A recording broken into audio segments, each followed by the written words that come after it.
Hi, everybody. Thanks for joining me for this prayerful pause. I am pausing prayerfully in my day. I was thinking this morning as I was washing my hair, so now everybody's looking at my hair.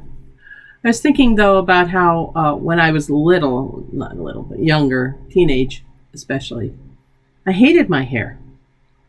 I think that most women, most girls do. I'm not sure about the boys. So my apologies to any of our male watchers and prayers and pausers today. But I was thinking about how most of my friends and I wanted the opposite of what we had. My hair was very wavy, kind of curly. It would frizz up like it does now in the humidity.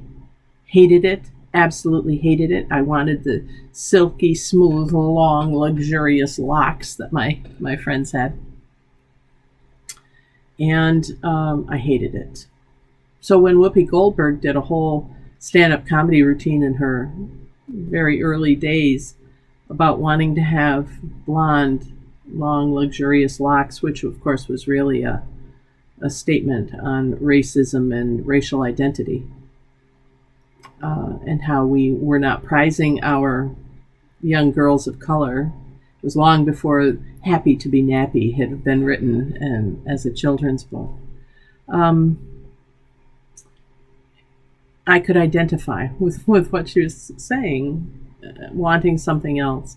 My mother kept saying, when you get a little older, probably in your 20s, and you have to get up and get ready for school, you're going to be really happy you can just take a shower and towel dry and go out the door, and you don't have to set anything. And, I didn't believe her at all. I mean, what do moms know, right? But she has proven to be so right on so many subjects. But I was thinking about hair, and I was thinking about how so often we want what we don't have, and so often we think that somebody else's way of doing things is better. And learning to appreciate who we are can be a struggle, I think, especially for women in our culture, because advertising and culture in general helps us to feel that we are inadequate, or that we should fit a certain mold, or we're not desirable, we're not beautiful, we're not whatever, fill in the blank. All of this from hair, I know. But then, of course, I come back around to God, and I'm thinking, but God made me with my crazy hair.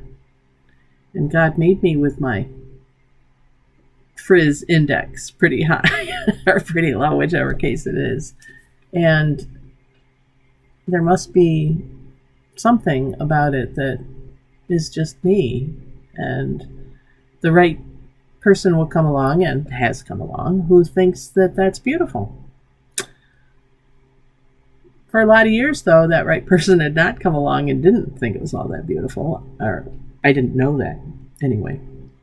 So I had to develop kind of my own sense of my self-worth and beauty. And for me, it all started with the core, the central seed, that if I stripped away everything else, teacher, administrator, everything, musician, poet, writer, the one thing that was left that nobody could take from me was that I was a child of God. That is the kernel, the essence in the middle of every one of us. No matter what we think of ourselves, no matter what our bodies look like, no matter what our thought process is, no matter what kind of health we might enjoy or not, or struggle with, no matter what challenges face us, the essence, the kernel at the center, the pit around which everything forms, is that we are a child of God. And onto that, you can layer the other things that we are.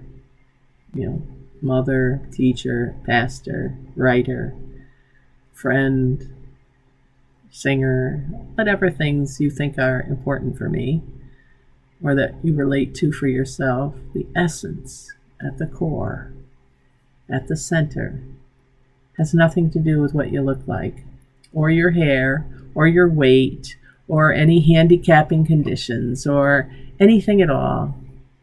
It's that you are a child of God, a beloved child of God. The trick is to hold on to that during the day, especially in this culture where we don't always get those messages reinforced. And part of our job, I think, is also to reinforce that message to others. So I hope you'll think about that today, whether it's by getting at it through remembering your hair episodes, or your weight episodes, or your skin color, or your education level, or your income. We can feel inadequate about every one of those and more. But at the core, we are full and rich and perfect because we are a beloved child of our Creator God. Okay, everybody, that's it for today.